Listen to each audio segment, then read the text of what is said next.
Première solution, essayer de vendre le surplus de vaccins à l'étranger. Pour l'instant, 2 pays ont passé commande. Le Qatar prévoit d'acheter 300 000 doses pour un peu plus de 2 millions d'euros. L'Égypte va récupérer 2 millions de doses pour 14 millions d'euros. Des négociations sont également en cours avec l'Ukraine, la Roumanie, la Bulgarie et le Mexique. Mais la concurrence risque d'être rude. D'autres pays cherchent à revendre leurs vaccins, notamment la Suisse, les Pays-Bas et l'Allemagne.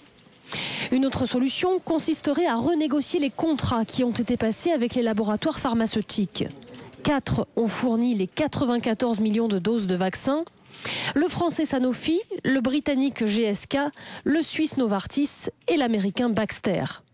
Toutes les doses n'ont pas encore été livrées et pour l'instant, ces industriels n'ont pas prévu de suspendre leur livraison. Juridiquement, il est compliqué de remettre en cause un marché conclu par appel d'offres, mais les labos qui font souvent affaire avec l'État pourraient se montrer conciliants. Sanofi Pasteur, qui n'a livré que la moitié de ses 28 millions de doses, est d'ailleurs prêt à renégocier son contrat. Et la France n'est pas le seul pays à avoir commandé trop de vaccins. Ailleurs aussi, on tente de se séparer du surplus. C'est le cas notamment en Allemagne. Correspondance à Berlin, Caroline Bruno.